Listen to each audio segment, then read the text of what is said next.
Hola, hola, bienvenidos a Hecho en el Perú, el podcast de Prom Perú, un nuevo episodio acompañado de Jimena.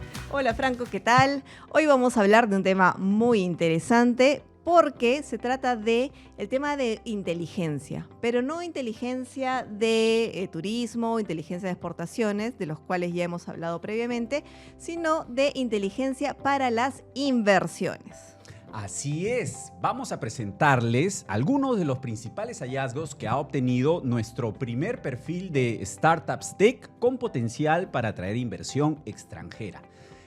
Este esfuerzo ha sido liderado por la Dirección de Promoción de Inversiones Empresariales y tiene como finalidad generar información valiosa para poder salir al extranjero y obtener fondos para las startups peruanas. Porque lo que le interesa a los inversores muchas veces para poder atraerlos en una primera instancia es que tengan datos y cifras concretos para que les interesen a ellos y se animen a venir a Perú, visitar y ver todas las oportunidades que se tienen aquí. Además, toda esta información recabada puede servir para desarrollar políticas públicas que mejoren las condiciones para seguir desarrollando estas startups. Esa información que se está generando con este primer perfil, lo que va a hacer es ayudar o facilitar la labor que tiene PromPerú de promover la inversión a este nicho, a este ecosistema de innovación y tecnología peruano. Uno de los hallazgos más importantes es que la mayoría de estas startups se han desarrollado entre el 2000 y el 2023 y que la mayoría de ellas pertenecen al sector de FinTech, EdTech y Climate Tech, ¿no? Se dedican a las finanzas, a la educación y también a asuntos relacionados con el clima y el medio ambiente. Las soluciones tecnológicas que tienen que ver con finanzas tiene uno de los crecimientos más importantes en nuestro país. Todos conocemos algún tipo de startup o de solución tecnológica dedicada a eso. Y también las que tienen mayor proyección en el extranjero, según este primer estudio que ha realizado PromPerú, son las que brindan soluciones educativas, tanto en nuestro país como en mercados internacionales. Algo que me parece muy particular sobre esto, Franco, es que justamente estos tipos de startups responden a necesidades y tendencias globales, de preocupación global, que están actualmente en vigencia, ¿no? Por ejemplo, el tema del acceso a las finanzas, para que haya un más amplio acceso a temas relacionados con la bancarización, con créditos, el tema de la educación, que también es muy importante y transversal, incluso a todos los países, y el tema del cambio climático, ¿no? Todo el planeta lo está sufriendo. Sin más, vamos a presentar a Renzo Sotelo, líder del equipo de prospectiva e inteligencia de PromPerú y quien ha estado a cargo del desarrollo de este primer perfil de Startups Tech con potencial para atraer inversión extranjera. Renzo, ¿cómo estás? Bienvenido. Bienvenido.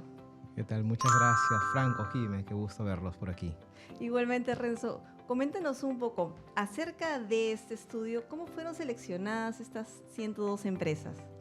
Bien, el estudio nos permite a nosotros tener la radiografía de las empresas Startup Tech en el Perú con potencial para recibir inversión extranjera directa. Esto es un hito a nivel nacional. Nunca antes el Perú ha tenido un estudio que te permita tener ese grado de detalle, de especificidad sobre el sector. E identificar a esas startups tecnológicas con potencial ha sido todo un reto en dos, yo diría en dos facetas. La primera es identificar precisamente estas startups. Recordemos que el universo es startups, luego las startups tech son aquellas startups que tienen una vinculación tecnológica, es decir, emprendimientos tecnológicos, y luego de ese universo ya acotado de startups tech, identificar aquellas que tienen potencial para recibir inversión extranjera directa aún es más retador. Tenían que cumplir una serie de criterios, tenían que cumplir, tener ya concursos ganados, haber tenido experiencias exitosas, haber tenido 10 años por lo menos de operación, etc. Verticales tecnológicas predominantes en sus operaciones, etc. Una serie de requisitos que a nosotros como PromPerú nos permitió identificarlas como aquellas que tienen con potencial. Eso fue el primer reto, la identificación. El segundo reto, y es algo que el equipo estuvo bastante enfático en su desarrollo, es cómo hacer que estas que se identificaron, estas startups, nos contesten. El reto fue que los contactábamos y que nos respondan. Las tasas de respuestas eran muy bajas, hasta que decidimos desplegar una estrategia en la dirección y en el equipo de inteligencia y prospectiva, que fue puerta a puerta, pero fue bastante retador y gratificante ver cómo cada uno de estos Pack Invest Data, que es la estrategia de la Dirección de Inversiones para Inteligencia, llegaba puerta a puerta a los domicilios fiscales de las empresas. Nos llegaban correos de agradecimiento desde Huancayo, Tumbes, Tarapoto, Trujillo, Tacna, que llegaba y decía: es la primera vez que el Estado peruano no solamente me ve como una cifra, como una estadística, sino que me hace formar parte de la estrategia, en este caso de la estrategia de promoción de inversiones. Para el público que nos está viendo y que de repente no tiene mucha familiarización con el tema de startups, ¿cómo se definiría de forma simple una startup tech? Una startup tech es una empresa joven que tiene potencial de escalar. Ahora, una startup tech es una empresa joven con potencial de escalar y que tiene una verticalidad vinculada a la tecnología. O sea, que brindan soluciones en base al desarrollo tecnológico. Así es, que tienen verticales, como nosotros le denominamos tecnológicas. Por ejemplo, en sus operaciones pueden predominar el uso de plataformas web, de aplicativos, de inteligencia artificial. Mencionabas cómo es este ecosistema a nivel nacional. ¿De dónde están estas startup tech? Las startups, más del 80% se concentran en Lima. Ese es un hecho, eso responde a una dinámica también de cercanía a actores claves que están concentrados en Lima. No obstante, nosotros no queríamos hacer en PROMPERÚ un perfil de Lima, de esas startups de Lima, sino queríamos hacer un perfil nacional. Entonces, lo inspirador y al mismo tiempo retador fue buscar startups en todas las regiones del Perú. Y para eso nos apalancamos mucho de las incubadoras regionales, incubadoras de universidades en diferentes regiones del Perú, que nos dieron todo el soporte, el acompañamiento y la identificación de estas startups. En términos sencillos, digamos, Lima es 80%, es bastante, pero también entran en relevancia otras regiones como Arequipa, como Cusco. Huánuco nos sorprendió bastante que hay un ecosistema rico, ávido de recibir inversión extranjera directa en sus startups tecnológicas, y también hemos visto que con predominancia está La Libertad. Existe, digamos, una relación, por así decirlo, entre aquellas regiones que tienen un mayor porcentaje de graduados en carreras tecnológicas respecto a aquellas donde se están desarrollando las startups tecnológicas. Lo cual señala la importancia de este ecosistema de innovación, ¿no? Entre la academia, el emprendimiento, el Estado, y cómo van contribuyendo al desarrollo justamente de más y más startups de este tipo, ¿no? Por supuesto. Saber identificarnos a nosotros como Perú, cuál es nuestra vocación productiva, nos permite también saber cómo podríamos nosotros presentarnos ante la demanda internacional. Y ahí entra en juego el rol de PROMPERÚ como el articulador, como la principal plataforma para conectar las startups tecnológicas, es decir, la oferta peruana, la oferta de empresas peruanas, con la demanda internacional, con potenciales inversionistas extranjeros que son identificados tanto por la Dirección de Promoción de Inversiones Empresariales como por las oficinas comerciales del Perú en el exterior, nuestras OSEX. Es decir, nos presentan inversionistas, de repente me invento, un inversionista coreano o un inversionista español que esté interesado en financiar o adquirir fintech en el Perú. ¿Qué pasaba hasta hace unos meses o este año? No había un repositorio o no había una identificación de decir, mira, estas son las fintech, se comportan de esta manera, esto es lo que consumen, en esta etapa se encuentran, este es su comportamiento. Entonces, ese vacío, por así decirlo, nos ha permitido y nos ha motivado a la Dirección de Inversiones y a PROMPERÚ en hacer este estudio. Este estudio nos permite decir, inversionista coreano, inversionista español, ¿te interesa la fintech? Acá están las fintech que ya tienen un potencial, que ya están validadas, que tienen un producto mínimo viable, aceptado, que ya incluso han superado procesos o concursos sobre premios a sus modelos de negocio. Entonces, ese detalle es lo que finalmente, uno de los resultados que se tienen en el estudio.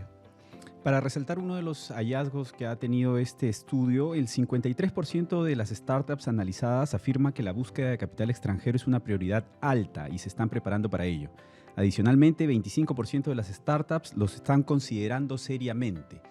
Es decir, uno de los principales objetivos de las startups peruanas que se vienen desarrollando actualmente es conseguir el capital proveniente del extranjero. Así es, y nosotros, yo diría un poco más, casi el 100%, el 99% de las startups tecnológicas encuestadas o que forman parte del estudio dicen que es una prioridad y que están abiertas a recibir capital extranjero. Y eso es muy bueno porque tenemos una masa crítica de empresas tecnológicas, en este caso startups tecnológicas, que se reconocen como ya estar al nivel de recibir capital extranjero. Entonces, la labor que tiene PROMPERÚ acá es finalmente analizarlas, ver cuál es la vertical o cuál es, digamos, el espectro en el cual ellos se encuentran enfocados y buscar la demanda internacional que pueda responder a las expectativas que tiene también el Perú y estas empresas.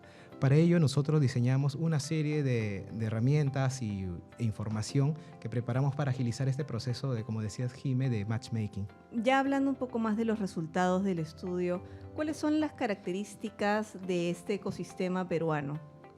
El ecosistema peruano es, digamos, un ecosistema que todavía se encuentra en una fase de consolidación, pero lejos de ver eso como una desventaja, tenemos que verlo como una oportunidad. Es decir, hay una oportunidad de empresas que están en proceso de consolidación y de crecimiento, cuyo momento es el más adecuado para que los potenciales inversionistas apuesten por estas empresas. Tenemos tres, digamos, tipos de startups o verticales o tipos de tecnologías que son las que principalmente son dominantes, que son las fintechs, las edtechs y aquellas que tienen que ver con el cambio climático. Y sobre todo esta última responde a la vocación productiva del Perú. Perú en el continente americano y en América del Sur en específico tiene ventajas competitivas y potencialidades en energías renovables. Digamos, el startupero o el ecosistema de innovación de startups en el Perú ha sabido tomar y recoger y aprovechar esa ventaja competitiva y ha escalado startups en ese rubro. Entonces, ya no solamente los potenciales inversionistas extranjeros europeos o asiáticos nos ven como un destino para hacer fábricas o hacer plantas procesadoras de electricidad en base de energías renovables, sino miramos al otro lado de la moneda y vemos que las startups vinculadas al cambio climático también son una opción interesante y atractiva para estos potenciales inversionistas. O sea, nuestra ventaja competitiva, nuestro perfil productivo, lo aprovechamos no solamente en temas más grandes, más tradicionales, sino ya hacemos inversiones o buscamos inversiones que tengan un alto valor agregado como lo es la tecnología. Y ya que has mencionado el tema del mercado extranjero, quería resaltar también el hecho de los países donde están operando una gran cantidad de las startups analizadas, ¿no? 38 de las analizadas brinda servicios en el mercado chileno, 31 en el mexicano, 30 en el colombiano y 21 en el argentino. ¿Cómo va el panorama en cuanto a la demanda de este tipo de startups? ¿Qué es lo que más se está consolidando a partir de lo que están solicitando en los mercados de la región? Efectivamente, gran parte de las startups que se han sido encuestados, que han sido considerados en el estudio, más del 60% ya tienen operaciones en el exterior, justo en los países que tú mencionabas, que precisamente son los países de la Alianza Pacífico. Entonces ahí tenemos una oportunidad de trabajo que ya venimos haciendo acciones promocionales. Tenemos el encuentro de inversiones en alta tecnología, tenemos acciones promocionales per se en la Alianza Pacífico que nos permiten tener cercanía de una manera más próxima con nuestros pares en los países que conforman la Alianza Pacífico y demás acciones promocionales. Hemos participado en rondas y en roadshows de alta tecnología en mercados específicos con el objetivo de aprovechar esta interconexión e interrelación que tenemos con los países pares, de tal manera que se consolida la cadena global de valor de este sector de servicios intensivos en el conocimiento con foco en los startups en la región. Así es. ¿Y la demanda en estos países hacia dónde se está orientando, por ejemplo? Básicamente son los tres que mencionábamos, era fintech, edtech y también las vinculadas al cambio climático. Son las que históricamente vienen desempeñando un rol protagónico en el ecosistema peruano y siguen siendo hasta ahora. Surgen un montón de otras verticales o tipos de startup, pero predominantemente siguen siendo ellas. Ya si nosotros nos vamos a analizar de una manera más fina y nos preguntamos, ok, con las que históricamente vienen siendo, pero ¿qué hay de las nuevas? ¿Cómo son las tasas de crecimiento o los tickets de inversión que demandan? Entonces ahí cambia un poco el panorama. Ya no solamente vamos a hablar de la fintech y las edtech, sino vamos a hablar de las agritech, podemos hablar de las logistic, podremos hablar de la geotech, que son aquellas, y resalto estas tres porque tienen un ticket de inversión más alto. A diferencia de las fintech y de las edtech, no se necesita mucho capital, entre comillas, para operar. En cambio, aquella startup vinculada a la agrotech o al agritech sí necesita equipos, necesita drones. Logística, imagino, exactamente, ¿no? Una logística más compleja, lo que implica un ticket de inversión más alto. Cuando hablas de ticket de inversión es el monto que requiere. El monto de inversión que requieren estas startups, que van desde los 6 millones, casi 7 millones, hasta las más pequeñas en ticket de inversión, pero en funcionamiento igual de importantes, que pueden ser las legal tech, que requieren menos de $1 millón de dólares para operar hasta 0.3 millones. Es variado esto. Hay una heterogeneidad en el ticket de inversión, en lo que necesitan estas startups. No obstante, todas son igual de importantes y esto depende y responde, mejor dicho, a una dinámica de la logística que requieren para sus operaciones, básicamente. ¿Y cuáles son los principales retos que afronta este ecosistema peruano, sobre todo de adaptación a otros mercados, ¿no?, en el extranjero? Así es. Y qué bueno que lo mencionas, Jime, porque me permite explicar por qué algunos sectores o algunas verticales de las startups tienen propensión a internacionalizarse más que otros. Eso responde a que, por ejemplo, las fintech pueden internacionalizarse sin ningún problema en otros mercados porque es más fácil, por así decirlo, la demanda. Un mercado cambiario puede ser muy similar aquí en Perú y en otros países. No obstante, las legal tech, por ejemplo, sí va a necesitar tener un conocimiento más customizado del mercado donde se quiere internacionalizar. Entonces, por ahí vamos a ver, digamos, variaciones en cuanto a la internacionalización y digamos, la salida de operaciones de las startups en otros países que no son Perú. Cuando nosotros hablamos de algunos obstáculos o barreras que pueden enfrentar los potenciales inversionistas cuando quieren establecerse en el Perú, ahí nosotros como PROMPERÚ y la Dirección de Inversiones son los llamados de identificar lo que nosotros denominamos cuellos de botella, pero no solamente basta con identificarlo, sino hay que proponer soluciones, alternativas de solución que pueden algunas veces estar vinculados a cambios normativos o ilegales, y precisamente esa es la labor que tiene PROMPERÚ a través de la Dirección de Inversiones, de proponer, armar e impulsar, digamos, estas propuestas y mejorar el clima de inversión extranjera directa. En el marco de esa función, nosotros estamos participando en el Comité de Políticas Públicas de PECAP. PECAP es el gremio empresarial que engloba algunos inversionistas y capital semilla en el Perú. Ellos han desarrollado un comité de políticas públicas. Justo la próxima semana vamos a sesionar, me parece, en los cuales vamos a ver avances, ver propuestas de cómo podríamos mejorar el clima de inversión extranjera. La consigna es entre comillas, sencilla. Queremos que más inversionistas se establezcan en el Perú, pero hay que darles las reglas del juego claras y hacer más atractivo el clima de Perú para invertir. ¿Cuál ha sido la respuesta por parte de las startups peruanas a este estudio? ¿Cuál han sido las apreciaciones que ha recibido por parte del ecosistema startup peruano? Sí, la respuesta ha sido producente. Casi el 100% de los encuestados respondieron la última pregunta. ¿Y cuál era la última pregunta? La última pregunta era: ¿estás dispuesto a que PROMPERÚ te acompañe en tu proceso? Y casi todos han dicho que sí. Solamente un par creo que mencionaron que no, pero la mayoría han dicho que sí. Entonces eso nos llena a nosotros también de gratificación porque ha calado el trabajo de PROMPERÚ. Otro aspecto que se ven beneficiados las startups que han participado en el estudio es que son las candidatas ideales para que constituyan el portafolio de PROMPERÚ. Entonces, constituir el portafolio de PROMPERÚ les abre las puertas para poder participar en acciones promocionales, para poder estar en vitrina en acciones específicas en mercados priorizados que tengamos en PROMPERÚ. Renzo, ya para terminar, ¿nos puedes comentar dónde podemos encontrar este estudio? Por supuesto, los estudios que realiza el equipo de inteligencia y prospectiva de inversiones de la Dirección de Promoción de Inversiones se encuentran disponibles en la plataforma InvestData. Para acceder a esa plataforma es www.promperú.gov.p/investdata. Ahí pueden encontrar no solamente este estudio, que es el más reciente, sino estudios en alimentos y bebidas, en manufacturas, en energías renovables, también en turismo, data y flujo dashboard de inversiones que puede ser de interés no solamente para potenciales inversionistas, sino para aquellos actores clave que les interese empujar el carro de la recepción de inversión extranjera directa en el Perú. Muchas gracias, Renzo, por tu tiempo y por la valiosa información que nos has compartido. Muchas gracias, Renzo. Y muchas gracias a ustedes por acompañarnos. Esto ha sido Hecho en el Perú, el podcast de PROM Perú. Aprovechamos también para enviarle un saludo a nuestros colegas de las oficinas comerciales en el exterior y a las oficinas de regiones. No se olviden de seguirnos en nuestras redes sociales y suscribirse a nuestro canal de YouTube. Hasta el próximo episodio.